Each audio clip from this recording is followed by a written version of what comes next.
and the introduction. And so, as Abby knows, that we have one of the compressomes in our lab, and we've been using it, aiming at studying targeting the tumor using the tumor slice organoid. It's a tool for the precision research in cancer. So the reason that, well, this actually is a picture of TSMC, and the reason I kind of bring this up is because, as I told Abby, that frequently people, kind of confuse Taiwan and Thailand, and the sense I figure, since semiconductors is kind of on everybody's radar nowadays. So we're actually in Taiwan, I have a lot of students who work in TSMC, or Taiwan Semiconductor Manufacturing Corporation, is one of the world's largest these guys make most of the world's chips. So, just give you an idea that, kind of the, where Taiwan's focus is nowadays. Okay. With that in mind, Taiwan's government also knows that this, we need to diversify into something else, just in case that eventually, Moore's law is met, and, you can't rely on semiconductors forever. Therefore, there's a big push locally to do biomedicine and biotechnology research. And hopefully, the hope is that someday, whatever we produce from the biotechnology point of view can duplicate something similar to what TSMC done over the past 30 years. So in my lab, basically, a main focus is on drug-based cancer research. Specifically, how can we provide a precision medicine solution to cancer patients such that they are treated better? And here are some numbers regarding the market size of the different drug-based cancer treatments in the world. For example, the largest by far is the chemotherapy. The yearly market is on the order of $160 billion US. And immunotherapy is actually coming up very quickly with $107 billion, and followed by targeted therapy and the hormonal therapy. So you can tell that this is a huge problem globally, and especially regarding to chemotherapy, because out of the 18 million new cancer patients every year, invariably 58% of them, more than half of them, will use some type of chemotherapy during the treatment regimen. Okay. However, there's a reason for that, because chemotherapy compared to immunotherapy, target therapy, and hormonal therapy are relatively inexpensive, because it's a well-established technique that's been around a long time, and they work to a certain extent. However, there's a big problem with chemotherapy, and the same goes with all the other treatment modalities, in that not all cancer patients respond to treatment. In the case of chemotherapy, only a percentage of the patient respond to the first-line chemotherapy. For example, for head and neck cancer or oral cancer, about 20% of the patients do not respond. And that number increases to about 30% for breast cancer, and the number becomes even higher to 50% for urothelial carcinoma, or in most cases, the bladder cancer. And this is a major problem, because the tumor doubling time for some of the patients, in other words, the amount of time that the tumor doubles in volume, can be as short as 3 weeks. Okay. And moreover, if the first-line treatment does not work, and the physicians switch to subsequent lines of treatment, the efficacy rate usually decreases quite drastically. It can go from 80% effective to about 50 to 20 or 30%. So there clearly is an urgent clinical need to assign the right drug to the right patient at the right time. And this actually is the a outline of how the clinical approach to chemotherapy is. Okay. And the patient cohort, will first undergo the treatment that's primarily based on clinical guidelines. In other words, the physician, based on his or her experience, take a look at the patient, take a look at some clinical symptoms, and effectively guess what is the best treatment for the patient. And the typical chemo cycle is about 1 week, followed by 2 weeks of recovery, during which time the patient is not given any treatment. And the reason for that is because chemotherapy is very harsh, and you can't just give the patient drugs constantly over time. You have to the patient needs to recover, and you do this for 3 months. Okay, and afterwards you do a clinical follow-up. If the tumor shrinks, then the assumption is that the drug works, and you simply move on, continue the same treatment, and you keep doing this follow-up at 3 months. Okay, and until the patient's either recovered or when the drug no longer works. If the drug no longer works, for example, if the tumor enlarges, then you move to the next line of chemotherapy agent. Okay, and you kind of go through this loop that kind of goes on and on. Okay, and the ultimate clinical goal is that we want to optimize the survival of the patient. Okay, and there are 3 criteria. There's a disease-free survival, which is the amount of time that the patient remains, without the cancer coming back. There's also the progression-free survival, and which is the cancer is there, but it's under control. And finally, there's the overall survival, which basically tells you how long the patient can survive, okay, after undergoing treatment for cancer. And these three basically criteria are the gold standards in oncology. In addition to optimize the survival, we also need to hopefully improve the quality of patient life. And that's why I said it's very important to give the right drugs at the right time, because if you give the wrong drug, you have the side effects, and it's not really working out for the patient, and the patient suffers. And what we have been focusing on is this tumor, which is called the head and neck squamous cell carcinoma, or in short, in most cases, oral cancer. It is the 6th most common cancer worldwide, and we have almost about 900,000 new cases every year, results in about 450,000 deaths every year. And by 2030, the oral cancer incidence is expected to increase by 30%. And locally at the hospital of my university, that we have about 800 new patients every year. And the contributing factors are things like tobacco smoking or alcohol. But in Southeast Asia, there's another interesting factor that contributes to oral cancer, which is the consumption of betel nut. For those of you that don't know what it is, it's what sometimes people call the Taiwanese bubble gum, but it's not only consuming Taiwan, it's also consuming other parts of regions like China and also Southeast Asia. And unfortunately, the betel nut is known to contain strong carcinogen. Therefore, if you consume this for a prolonged period of time, you are at high risk of oral cancer. So back to the discussion of the treatment that's available for the chemotherapy treatment that's available for the patients. This is what we do at our local hospital. There's basically 5 possible combinations of drugs that a physician can assign.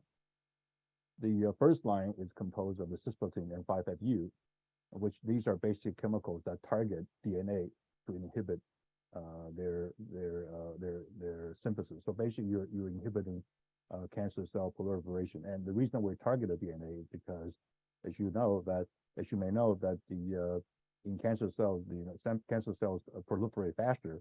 Therefore, these drugs, if they inhibit DNA, and then you're expected to affect the cancer cell more than normal cells. If that doesn't work, then this combination, which briefly is called a PF, abbreviated PF, is combined with Erbitox, which is basically the EGFR inhibitor. And if that doesn't work, then we use Taxotere in combination with PF. And the Taxotere is a drug that targets the mitosis. And that doesn't work, then we move on to Avastin, and also molecules such as mitomycin, etc. And the key thing to remember is that the toxicity of the drug increases, okay, the further you go down the line. Okay, that's why in the clinical setting, the physician usually tries to start with the least toxic chemotherapy drug, and the assumption is that we hope that works. Okay. Therefore, there's a urgent unmet clinical need is that the physicians we work with, they like for us to develop a system that can tell them within 6 days whether or not they're giving the right drug or if the drug works. And the reason they gave us a 6-day is that if you remember, the first cycle of treatment ends at 1 week. So basically, they like to know within 1 week whether or not the drug is working or not. If not, they can immediately switch to the next line of treatment, hopefully to improve the survival of the patient. Okay. And traditionally, folks have been using cell line to for in vitro drug development for any type, for chemotherapy or whatnot. And traditionally, there are 60 cell lines, actually a little bit more than 60. So these are the more than 60 type of cell line that covers all sort of type of cancer. For example, leukemia, and you have colon, you have lung cancer, etc. Okay, and these 60 cell lines are what's used by researchers worldwide in drug discovery. And what I like to point out is that there are issues with these cell lines. One is that they don't cover all the cancers. And if you look at this among those lists, for example, liver cancer is absent. And the liver cancer is a more prominent disease for example, in regions like China and Taiwan, in the Southeast Asia region. However, it's less of an issue in the United States. Therefore, the liver cancer is absent. Right? So this list is definitely not inclusive in the sense that it does not cover all the different cancer types. Right?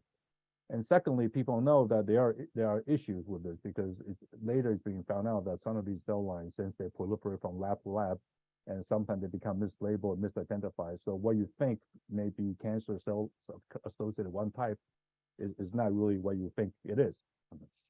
And moreover, a major problem with the cell line is that they're two-dimensional and they do not represent three-dimensional, the actual structure of cancer in 3 dimensions. And certainly, you cannot use cell lines for a patient's precision medicine in terms of this very specific treatment. Okay. So, and what options are available? And these are different competing technologies for what's called a phenotypic assay. Okay, and by working with the compressome, basically, what we target are these 3D tumor-like organoids. And as I said, the assay time, right now we can return numbers to the physician within 6 days. Okay, and the representation of patient tumor is very good because what we do is that we physically take a chunk of the patient's tumor, we slice it up, and we use that as a basis for drug testing. And the culture success is also very high. And in 97% of the cases, we're able to culture the oral cancer tissue.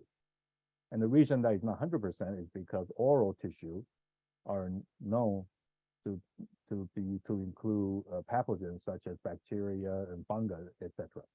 So we're not able to successfully culture 100% of the time because some of the samples can be contaminated by fungi or bacteria, etc. There are other competing technologies. For example, folks who do a 2D culture of extracted patient tumor cells, and you usually need to do that, maybe in 3 weeks you have enough cells. And representation is good because it's not 3-dimensional, and the culture success rate is much lower than our numbers. And the reason is because the extraction process itself is quite harsh. PDX, patient-derived xenograft, use new mice, or skip mice, and they take much longer, 3 to 6 months, to generate enough mice for drug testing purposes for the patient. Therefore, it really doesn't work very well for the patient because it simply takes too long. And there are other types of approaches, such as 3D culture of the extracted patient, and that also takes quite a bit of time because anytime you try to extract cells from the patient, this invasive is very damaging. So the success rate is usually not close to 90-100%, and it usually takes a long time. Okay, and there's also implantable device. Basically, you take a little capsule, you implant it in the patient's tumor, and you simply wait for a few days and then you try to figure out whether or not the implanted drug is working. Okay, it's excellent. It takes a very short time, but this approach only works for surface type of tumors such as breast, and it really doesn't work for internal organs such as lung, etc. Okay. There's also 3D printing of tumor. So there's basically all sorts of approaches. But personally, we like the 3D tumor slice organoid because it's fast. It gives very good representation of the patient tumor, and also the culture success is very high. So now, since we know what we want to do, we want to slice it up a patient's tumor, and we want to use that for drug testing. Therefore, we have to find the right instrumentation to do this. And this is where the compressed comes in. Because our requirement is that we need to rapidly slice the tumor and in order to optimize the specimen viability. Because the hospital that we work with is located about 20 or 30 minutes away. Even if we deliver the specimen on ice, there's a 20 or 30-minute time lag that already has gone by, and we of course we have to worry about, how viable these tumor specimens are. So we want to be able to slice the tumors very quickly so we can process it as quickly as possible. We also want to be able to process a wide variety of tissue with different physical properties, such as stiffness and a size. And the reason that's important, especially for oral cancer, is because oral tissue contains quite a bit of connective tissue. And connective tissue, such as collagen, can be quite stiff compared to cells. Okay, so basically, our challenge is that we wanted an instrument that can cut both types of tissues without worrying about not being able to cut the much tougher collagen. And we also want an instrument that's fairly small, so it can fit easily in our biosafety cabinet. Okay. And we also want an instrument we can service easily. Okay. For example, something breaks down, since we're in Taiwan and we're far away from Abbey, for example, we want to be able to, if we need to, make modification and repair the instrument ourselves. And that's why we came across compressed, because I remember, Abby was very nice, and I think before we bought the instrument, I was actually visiting Boston U. I think there was an instrument being set up there, and I went there and I was shown the instrument, and I was quite impressed because once it's set up, it can actually do pretty much what we want. And the most important factor being that you can slice the tissue very quickly. So, for example, for 1 centimeter square by about 250 micron thickness tumor sample, which is basically what we aim for in our lab, it can be done in about 10 seconds. And if you try to do this with a standard vibrotome, it will take much longer, I think on order of a minute or so. In other words, we can actually make 30 slices in about 5 minutes. Okay, and time-wise, this is no longer the limiting factor compared to the transport time of the tumor to our lab. And well, yes, the compressed did break down in our lab, but we did contact, I believe, Abby, and they sent us some parts, and we were able to fix it. I think it was the voltage regulator, because the system is very open. So I can easily access the control board and simply replace the voltage regulator, and it's back in business again. So basically, that's how we came across compressed, and that's why it really fit what we want to do very nicely, and that's what we've been primarily using for the organoid project. So this is what we've done with the compressed, and what we have done before we actually move on to the head and neck tumor. We decided that we want to test on some system that's more easily obtained, because to get patient tumor, of course, you need to have IRB approval, etc. So what we did is that we took some A549 lung adenocarcinoma cell lines. We implanted in the mice, and at some point after the tumor grows, we harvest the tumor, and we use that to test our system. And we were able to do that. So each of these the white patches correspond to individual lung cancer tissues, and we arrange them in this array. And then basically, if you want, you can simply add a drug and do your personalized drug testing. And once we have this,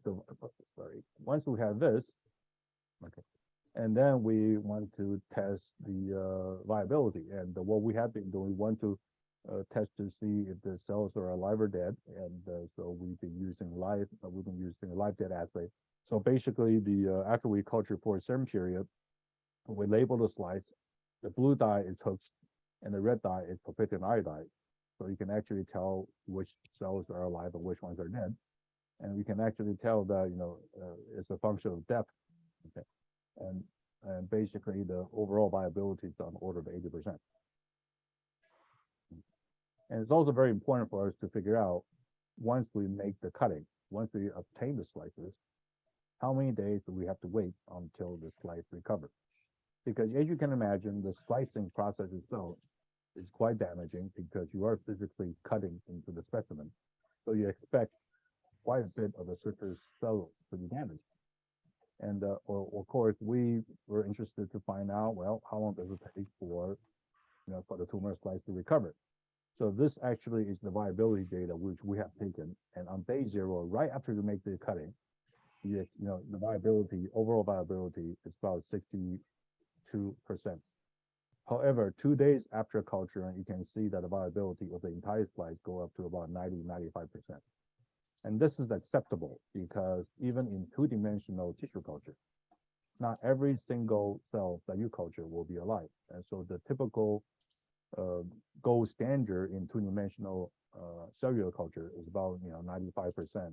You expect 95% of the 2-dimensional cells you culture to be viable. So this tells us that with the compressed tone approach, we are able to do the culturing, and after 2 days or so, that basically the tumor slice is healthy, sufficiently healthy for us to do the drug test. And this is what we have done. This is a very initial test for what we have done with the lung tissue slice. So for this slice, we actually added cisplatin verteporfin. And you can see we image from both surfaces, and from the frontal surface, you see a greater viability. And also there's the bottom, the other surface. Sorry, I reversed that. There's the first surface and the other surface. And the reason is that you see the second surface to be more dead cells because, once you place the slice down on the culture dish and you add the drugs, you expect the top surface is more exposed to the drug, it's better exposed. Therefore, you expect there to be more dead cells. And with that in mind, now we have the data, and then that gives us the confidence that we can actually move on to the actual oral cancer specimen. So these are the tissues that we have sliced and we have cultured. And for chemotherapy, you don't need to culture very long. You can culture for about a week or so, and I think that's probably sufficient, as I will show in the data later. So we decided that we want to test how long can we keep these slices alive. So for this experiment, we actually tested all the way up to about 26 days, which is almost a month. At that point, we stopped. And the reason that we tested for this long is that there are other treatment regimens that require longer culture time. For example, target therapy and immunotherapy, etc. So this experiment was simply to show that we can culture up to a month if we want to, and down the line, if we want to develop assay for other type of cancer treatment, then we know that this system can be reliably be used up to a period of 1 month. Oh, by the way, what I should say is that basically these dark regions here are the central tumor mass. Okay, and you see other tissue, these other smaller islands. That's basically the migrants from the primary tumor site. So now we move on to the testing of drug sensitivity. So these are data for 5 different patients, and we also have their survival data. So for example, you look at this first patient, on the x-axis is actually the concentration of the system that we use. We varied it from 0 microgram per milliliter, okay, by a factor of 10, all the way up to 100 microgram per milliliter. And as you can see, in general, for most patients, what we have seen is that as you increase the drug concentration, there's a decrease in viability, and which is what you expect, which tells you that the drug at least is working at higher concentration. However, if you look at this patient, regardless of the concentration that you use, the viability is pretty much the same. And in this extreme case, even if we use 100 microgram per milliliter of the cisplatin, the tumor size viability is extremely high, and which tells you that there definitely is a patient variation in the response to the same drug treatment. And with that, we actually plotted these, and then we try to combine the clinical data into the picture. So on the x-axis is basically the LD50 or 50% of the concentration that can be used to, the concentration that kill 50% of the tumor cells. Okay. And the unit is the microgram per milliliter. And on the y-axis is the survival of the patient in number of days. And here we have data for 7 patients. Right? We plotted the overall survival, disease-free survival, and progression-free survival. And as you can tell, that if you need a higher dosage of a drug to kill the cancer, the tumor cell, then this patient 7 survival is actually lower. The correlation is not perfect because you never, cancer treatment is a very complicated process, but the correlation is there. It tells you that in general, if you need higher concentration of a drug to kill the 50% of the tumor cells, then the patient outcome will be poor. So this is actually quite encouraging. This tells us that this methodology, upon further development, now we can hopefully use this to test for chemo drug sensitivity for a patient in a clinical setting. And right now we're at 6 days, but we're trying to push this to 4 days. In other words, as soon as we obtain the patient tumor, we can give the physicians a report within 4 days. Okay, hopefully guiding the physicians in how to treat the patient.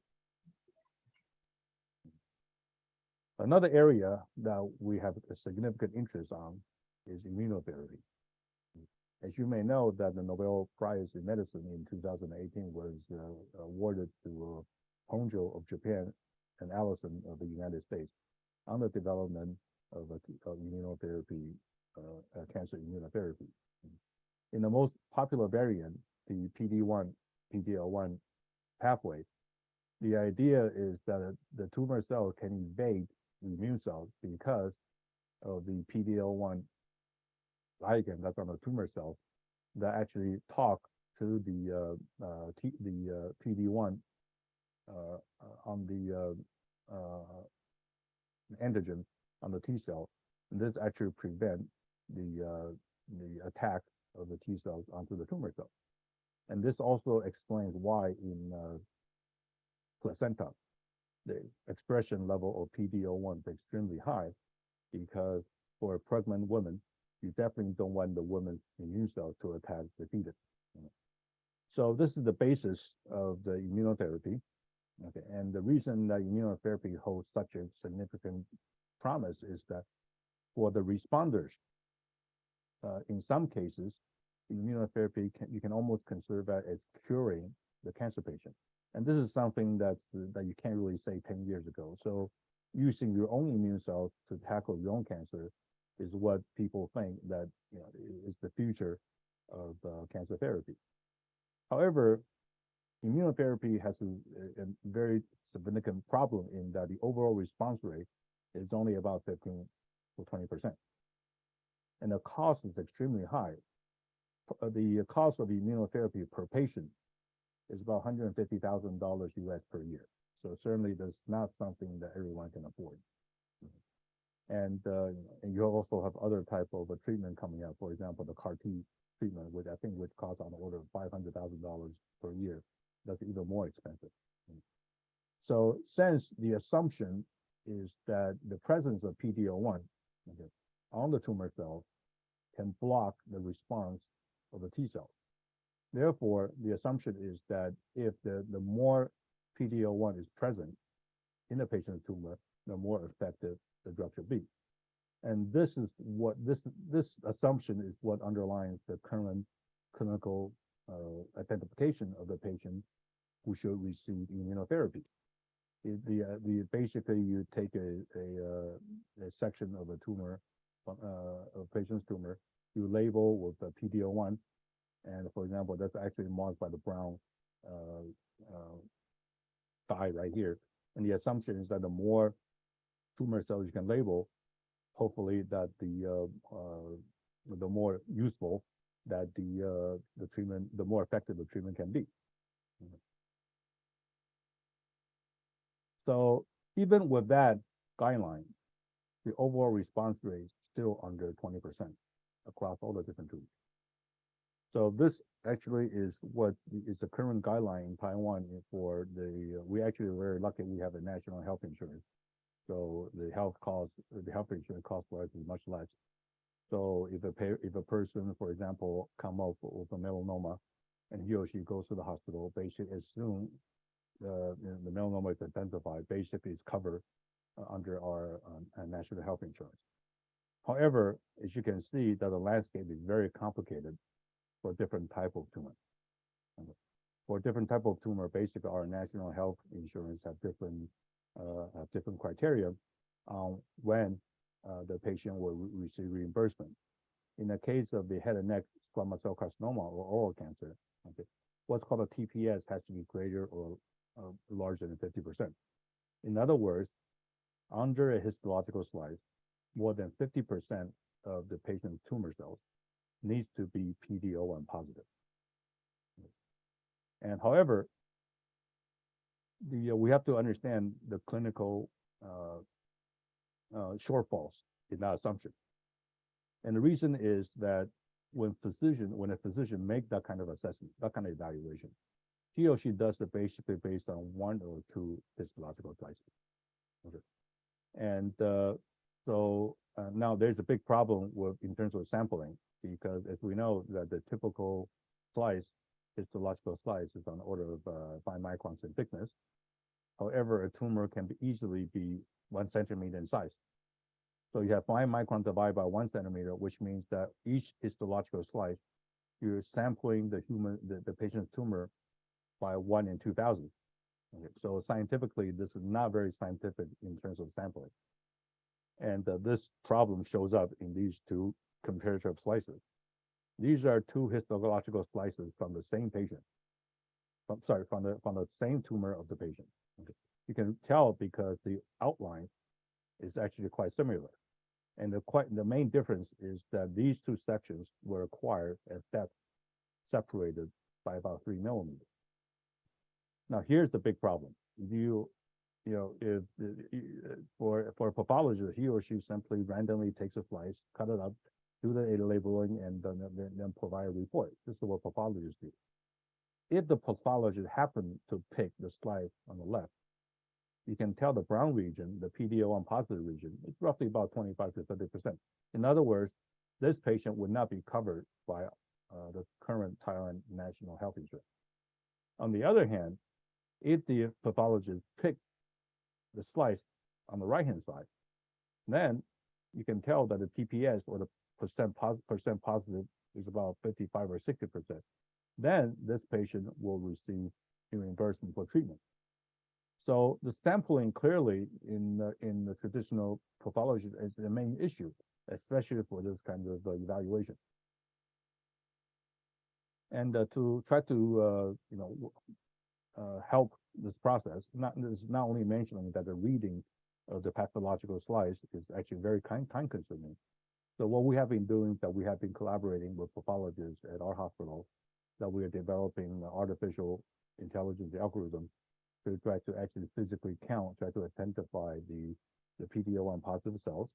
Okay, and if we do that, we can actually, for example, we can actually compare our current AI model to that of the doctor's estimate.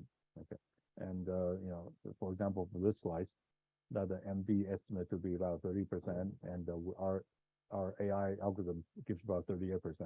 We're not perfect, but hopefully we're onto a path that eventually can help the pathologist to sample a much greater volume of the patient's tumor in order to provide a more accurate reading, more accurate evaluation. So this actually is our preliminary result of 5 different slices, okay, compared to the MD's estimates. By and large, they agree not perfect, and not perfect by any means. Okay, and if you look at the overall TPS or the percentage of a tumor cell that's PD-L1 positive, the MD gives you about 14.6, while our algorithm gives about 16. So hopefully we're working on this to try to improve the system. But this is goes back. This somehow we have to relate this problem to the tumor slice approach. And so what we are working on right now is that we're trying to acquire a large volume immune landscape picture of a patient's tumor. And by that, we need an instrument such as a compressome or vibrotome that can actually cut the slice to much greater thickness, okay? And then hopefully we can actually label all the immune cells in this 3D volume. And if we compute the immune cells, okay, hopefully we can be much more accurate in evaluating scores such as the PD-L1 labeling. So this is simply one 3D stack that we have done with the compressome system that show that we can do this over 100 micron thickness. Okay.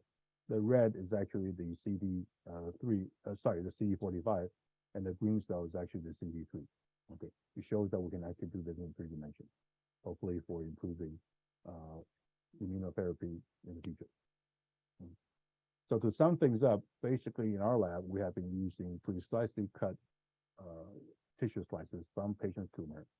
We combined with high content 3D microscopy, and we're developing the system into a personalized drug testing platform that can more accurately provide the physicians, okay, the type of regimen that should be assigned to a particular patient. And eventually, that combined with the immune landscape evaluation, the immune composition, tumor immune landscape analysis, hopefully we can extend this to personalized immunotherapy. The great challenge in this field is still to generate the standardized protocols. For example, the compressome or any type of vibrotome that's on the market right now is to still remain a research tool. If you want to pass the FDA on this, somehow we have to generate, a standardized approach, including instrumentation, so this could be done successfully. So with that in mind, I'd like to thank my collaborators. This is quite a multidisciplinary project. So for some instrument design, we have been working with Professor Shishi Chen of the Chinese University of Hong Kong. And with the tumor biology, we are working with Dr. Rakesh Jain at Harvard, and also with my former boss, Peter Sold at MIT Mechanical Engineering. Of course, we have to thank Abby because she's very helpful, always very responsive, okay, and in providing any type of advice that our system needs. Our medical collaborator primarily located in Taiwan. For head and neck cancer, we're working with Dr. Alex Lowe and also Dr. Lin. And we're also starting a collaboration on lung cancer, and that's with Dr. Yu and Dr. Lin. And finally, we're also very interested in liver cancer, because especially the immunotherapy for liver cancer right now is a big unknown. It's a big wide desert that people don't know how to solve this problem. And as I explained earlier, that liver cancer still it remains a major health issue in Southeast Asia. And so we're quite keen on extending this project to liver cancer. We can never do this without without support of the pathology department from the National University of Taiwan Hospital. And for example, the department chair, Dr. Zhang, okay, and Dr. Lin and Dr. Huang. So with that, I'd like to thank you very much for your attention. And do you have any questions? This is what I look like. This is a better picture of me. Okay, and rather than a webcam. And you're always willing to email me and just to kind of if you ever have a chance to visit Taiwan, I'll be happy to work with people, collaborate, whatnot. And in addition to TSMC, just to let you know that we're also the home of boba or bubble tea. Okay. Thank you very much, and I'm happy to answer any questions. Oh gosh, Dr. Dong, thank you so much. And if I ever visit you in Taiwan, I'll bring another compressome, and then you can treat me to bubble tea. Oh, I think that'll be a great deal. A compressed tone for it would be a great deal. Yes. We do have some questions. Actually, Sure. one of our attendees, George Shu, if you want, he has a couple of questions. So if you want to unmute yourself and ask them or show yourself on screen, that would be great. Yes, so very nice talk, Dr. Dong. So Thank you. my lab also have this instrument, and we are working on melanoma. So how long can you so because in our lab we can only keep the tumor slice alive for about 6 days. Then they're, but in your experiment seems like you can keep them alive a lot longer. So what kind of medium do you use? Actually, if you email me, we have to answer your question because, as you know, that I no longer do experiments myself. So I think my lab people will actually will give you have a much better idea than I do. And we have no experience with melanoma because, as you know, melanoma is not a major health issue in China or Taiwan. But we have tried a number of tissue types. For example, we have tried, as I said, oral cancer. For us, they're like wild grass. I mean, once you get them going, they just keep going and going, and you have to literally kill them to make them not grow. And we have found the same with liver cancer. So these are the two cancer types we have the most experience with, and they simply grow. The tumor sites simply grow without bound, basically, in our experience. So I don't know much about melanoma. So maybe the biology is different or whatnot.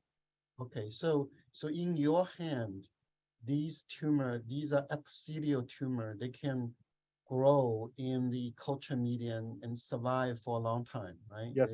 Yes. In one of your figure, at least 26, right? Right. Yeah. Okay. As I say, if you email me, I'll be happy to guide my people to help you with your question because I don't know the details. Okay, well that's great. Second question is, have you checked how long the immune cells can survive in the culture medium?